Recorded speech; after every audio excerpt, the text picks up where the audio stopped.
A Polícia Federal deflagrou nesta quarta-feira, dia 26, a segunda fase da Operação Rancórnia, com o objetivo de desmantelar uma organização criminosa especializada no contrabando de imigrantes brasileiros, especialmente do Maranhão, para os Estados Unidos. O grupo facilitava a travessia ilegal pela fronteira com o México, cobrando altos valores das vítimas. A investigação, realizada em parceria com a agência norte-americana Homeland Security Investigations, revelou que os criminosos aliciavam moradores de diversas cidades maranhenses, incluindo crianças e adolescentes. A Polícia Federal deflagrou no dia de hoje a segunda fase da Operação Rancórnia. Essa operação teve como objetivo desarticular um esquema criminoso que contrabandeava pessoas do sul do Maranhão, do estado do Maranhão. Ela foi deflagrada em 5 estados no Brasil e também com a cooperação internacional nos Estados Unidos, com apoio de uma agência de polícia americana. Essa operação tem uma importância, uma vez que ela tem por fim acabar com um esquema criminoso que trabalha em cima dos sonhos das pessoas. Então as pessoas saem do Maranhão com a expectativa de conseguir uma melhor vida nos Estados Unidos e na verdade elas são exploradas economicamente por conta desse sonho. Então ela tem um objetivo social importante e a gente espera que essas pessoas sejam criminalizadas com operação, com essa investigação. Foram cumpridos no Brasil 16 mandados de busca e apreensão e uma prisão. E nos Estados Unidos também, conjuntamente, foi cumprido um mandado de uma das lideranças que reside lá nos Estados Unidos, com apoio, como disse anteriormente, da polícia americana. Foi acompanhada pela nossa Diretoria de Cooperação Internacional, em Brasília, e por meio de um acordo internacional, onde foi possível haver a cooperação de dados da investigação que está em andamento no Brasil, com a investigação que também tramita conjuntamente nos Estados Unidos. Então é um esquema que já funciona há bastante tempo, alguns anos. A primeira fase dessa operação foi deflagrada em 2022, com prisão também de alguns alvos. E esse esquema criminoso continuou funcionando e agora a gente acredita que a gente consegue dar um fim dessas pessoas que exploram o lado econômico, a expectativa que as pessoas têm de melhorar a vida.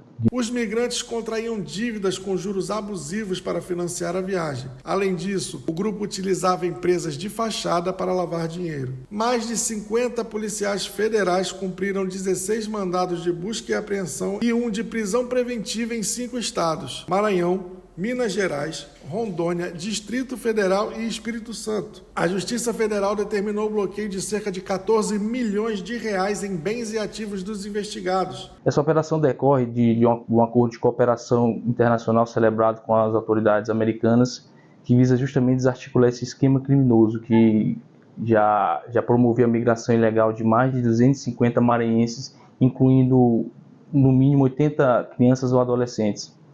Essa organização criminosa ela tinha um caráter transnacional, pois envolvia integrantes no Brasil, no México e nos Estados Unidos.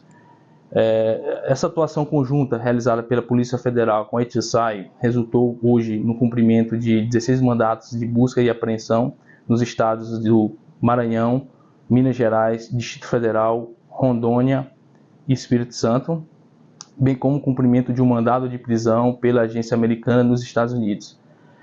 Essa operação ela culminou na prisão dos 2 principais líderes da organização criminosa, um maranhense que ocorreu na cidade de São Raimundo das Mangabeiras, que foi coordenada pela Polícia Federal, e uma prisão nos Estados Unidos, coordenada pela HSI. Este grupo criminoso ele foi responsável por movimentar, através, claro, dos dados que a gente escolheu nas investigações e na cooperação policial, foi identificada uma movimentação de mais de 14 milhões de reais. Como funcionava a organização criminosa? Basicamente ela era formada por 5 núcleos. O primeiro, que era formado pelo alto escalão, onde situava os principais líderes da organização criminosa e os responsáveis pelo financiamento do esquema criminoso. Um segundo grupo era o núcleo de logística, que era o responsável pela aquisição de passagem, falsificação de vistos, falsificação de documentos e de roteiros turísticos que serviam para subsidiar a narrativa de turismo das viagens dos imigrantes. Um segundo grupo, o terceiro grupo, era formado pelos doleiros, que eram responsáveis pela aquisição de dólares que seriam utilizados para pagar os coiotes mexicanos. O quarto grupo era o braço mexicano da organização criminosa, que era o responsável por recepcionar as vítimas no México. Este grupo, que era formado basicamente por mexicanos, eles eram responsáveis por receber os imigrantes, as vítimas, em solo mexicano e providenciar o trajeto até a fronteira terrestre do México com os Estados Unidos. E, por fim, existia o braço da organização criminosa nos Estados Unidos, que era basicamente formado por brasileiros que moravam nos Estados Unidos, que ingressaram anteriormente de forma ilegal e que eram responsáveis pelas cobranças dos valores devidos pelas vítimas aos coiotes aqui do Brasil. Tá? Em média, os valores que eram cobrados pelos coiotes, principalmente pelo chefe da organização criminosa, variavam entre 18 a 22 mil dólares, o que, trazendo para a cotação atual, seria em torno de 120 mil reais por casal de vítimas. Esses valores, geralmente, eles eram pagos de forma adiantada ou parcelada. Quando o migrante, a vítima, não tinha condições de arcar diretamente com os valores, geralmente existia um membro da organização que era responsável por financiar essa ida através do empréstimo de valores que posteriormente seriam cobrados. Tá? Esses valores que eram emprestados, em regra, eram cobrados juros altíssimos, o que tornava a dívida quase que impagável.